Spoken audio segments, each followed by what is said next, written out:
السلام علیکم بچوں.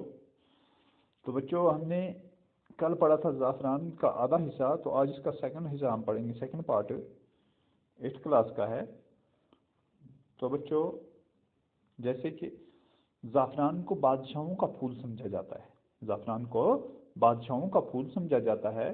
یہ دوسری بات ہے کہ اس کی تخلیق محنت کش طبقے کا اس کی تخلیق میں محنت کش طبقے کا لہو شامل ہے.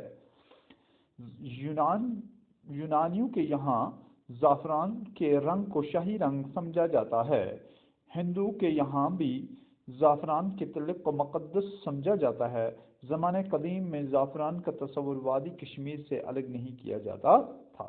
تو دیکھو بچوں، زعفران کو بادشاہوں کا پھول سمجھا جاتا ہے، یعنی کہ زعفران جو ہے اس کو بادشاہوں کا پھول بھی سمجھا جاتا ہے کہ یہ بادشاہوں کا پھول ہے. زعفران کا جو پھول ہوتا ہے یہ بادشاہوں کا پھول ہے کہ اسے بادشاہ لوگ زیادہ پسند کرتے ہیں.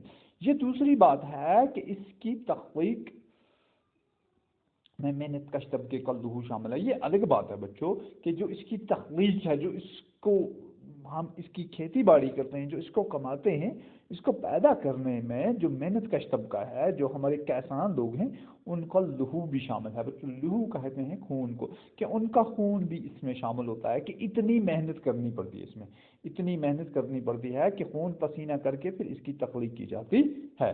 یونانیوں کے یہاں زعفران کے رنگ کو شاہی رنگ سمجھا جاتا ہے. اور بچوں یونانیوں کے یہاں، جو یونان کے لوگ ہیں، وہاں زعفران کے جو رنگ ہے، زرد رنگ، اس کو شاہی رنگ یعنی کہ اس کو بادشاہوں کا رنگ بھی سمجھا جاتا ہے. ہندو کے یہاں بھی زعفران کے تلک کو مقدس سمجھا جاتا ہے کہ بچوں جو ہندو لوگ ماتھے میں وہ تلک لگاتے ہیں، اس میں زعفران جو ہوتا ہے اس کے تلک کو وہ مقدس سمجھتے ہیں، اعلیٰ متبرک سمجھتے ہیں.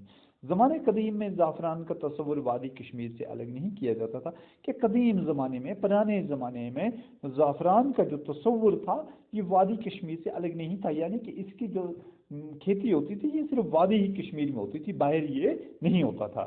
یہی وجہ ہے کہ زعفران کو کشمیر راجہ یعنی کہ کشمیر راجہ بھی کہا جاتا ہے کہ یہ کشمیر کا راجہ ہے، یعنی کہ اس کی شروعات جو ہوئی ہے وہ کشمیر سے ہی ہوئی ہے.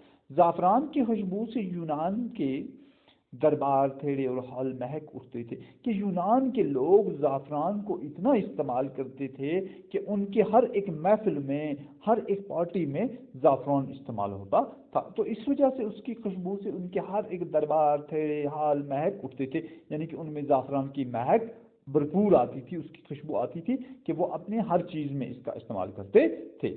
کشمیر سے لے کے یونان تک مختلف دواؤں میں زعفران کا استعمال ہوتا رہا ہے، یعنی کہ بچوں کشمیر سے لے کے یونان تک مختلف دواؤں میں زعفران کا استعمال ہوتا ہے، یعنی کہ بہت ساری دواؤں میں زعفران کا بھی استعمال ہوتا رہا ہے. ان دنوں کشمیر اور اسپین کے لوگ اپنے کھانوں میں زعفران استعمال کرتے تھے کہ ان دنوں کشمیر کے لوگ اور اسپین کے اپنے کھانوں میں بھی اتنی زیادہ بڑی تجارت نہیں تھی، اس وجہ سے وہ لوگ اپنے کھانوں میں بھی اس کا استعمال کرتے تھے، یعنی کہ جو بھی پکوان پکاتے تھے اس میں زعفران کا وہ استعمال کرتے تھے. انگلینڈ میں بھی 18ویں صدی میں اس کی کاشت شروع ہوئی، اور انگلینڈ میں بچوں کب اس کی کاشت شروع ہوئی؟ 18ویں صدی میں زعفران کی کاشت شروع ہوئی. تو زعفران کی کاشت ایک مستقل فن ہے، یعنی کہ ایک مستقل، یہ پرمنٹ ایک فن ہے، ایک کاروبار ہے. اس کی کاشت کے لیے خاص قسم کی ڈلوان زمین درکار ہے. تو بچوں جو زعفران کی ہم کاشت کرتے ہیں تو اس کی کاشت کرنے کے لیے ہمیں ایک خاص قسم کی ڈلوان زمین، جس میں پانی نہ رکے، یعنی کہ تھوڑی سی وہ ڈلوان ہو، وہاں پہ پانی جمع نہ ہو، اور وہ زمین ہمیں اس کی کاشت کے لیے درکار ہے. جولائی اور اگست میں بیج کے بلب ڈالے جاتے ہیں، یعنی کہ جولائی اور اگست کے مہینے میں اس کے جو بیج کے بلب نکلتے ہیں وہ ڈالے جاتے ہیں زمین میں. ایک بار ڈالنے کے بعد قریباً 14 برس تک اس پر زیادہ محنت کی ضرورت نہیں ہوتی ہے، یعنی کہ ایک بار جب ہم اس کے بلب زمین میں ڈالتے ہیں پھر 14 برس تک اتنی زیادہ محنت کی ضرورت نہیں پڑتی ہے. اکتوبر میں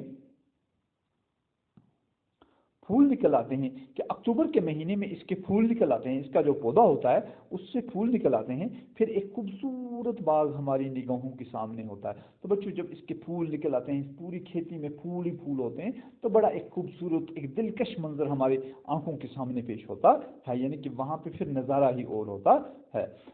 تو بچوں دھوپ میں زعفران کے پھول چن کر سکھائے جاتے ہیں، اور دھوپ میں زعفران کے پھول جو ہوتے ہیں یہ کب چنتے ہیں؟ دھوپ میں، یعنی کہ جب بادل ہوتے ہیں آسمان میں، موسم خراب ہوتا ہے تو اس وقت اس کے پھول نہیں چنے جاتے ہیں۔ تو جب موسم کھلا ہوتا ہے، خوشگوار دھوپ ہوتی ہے، تو اس وقت زعفران کے پھول چن کر پھر ان کو کیا کیا جاتا ہے بچوں؟ سکھایا جاتا ہے، اور پھر مختلف قسم کے زعفران تیار ہو جاتے ہیں۔ تو جب ان کے وہ پھول سکھاتے ہیں پھر مختلف قسم کے یعنی کہ گریڈنگ کر کے الگ الگ ان کے زعفران تیار کیے جاتے ہیں، جیسے شاہی زعفران ہے، مونگر ہے اور ڈچا وغیرہ، اس کی کئی قسمیں ہیں، یعنی کہ زعفران کی کئی قسمیں ہیں، پھر یہ سارے زعفران وہاں تیار کیے جاتے ہیں۔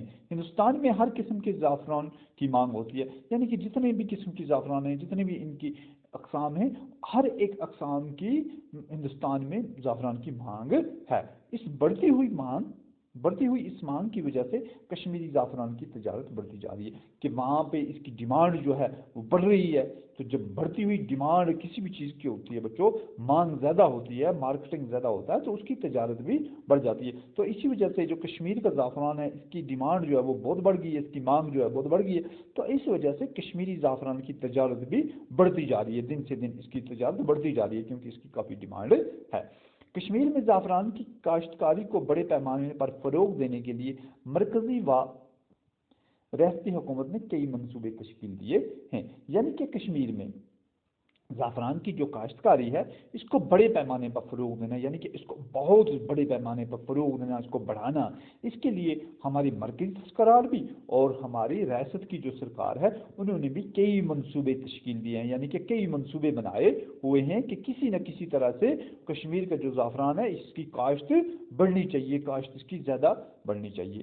اور ایک طویل منصوبہ نیشنل زعفران مشن کے تحت ہاتھ میں لیا ہے۔ تو اس کا ایک بہت بڑا منصوبہ جو ہے جس کو کہتے ہیں، جس منصوبے کا نام رکھا ہوا ہے نیشنل زعفران مشن، وہ ایک منصوبہ اٹھایا ہوا ہے۔ امید ہے کہ جدید سائنس کے طریقوں سے بھی کاشت کرنے کی کوشش کی جائے گی، اور امید ہے بچوں کہ جدید سائنس کے جو نئے نئے جیسے آج ہر ایک ایگریکلچر میں مطلب جو بھی ہم کھیتی باڑی کرتے ہیں اس میں جدید ٹیکنالوجی استعمال کی ہے، جدید طریقے استعمال کیے جا رہے ہیں، یعنی کہ مشینوں کا زیادہ کام کیا جا رہا ہے، تو اس میں لیبر بہت کم لگ رہی ہے، تو اس سے امید ہے کہ ہمیں اس میں بھی جلد ہی سائنس کچھ نہ کچھ کرے گی۔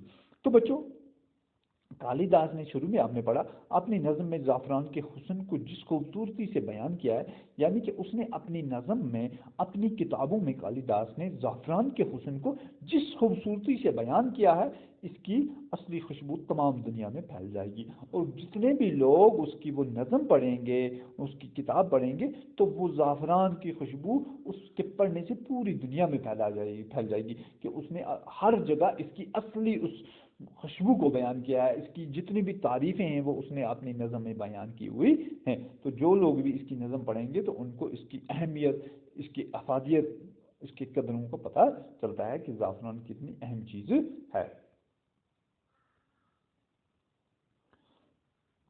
تو بچوں آج ہمارا یہ لیسن ختم ہوا، تو انشاءاللہ ہم کل اس کے سوال کریں گے۔ تو آج کے لیے اتنا ہی بچوں، خدا حافظ۔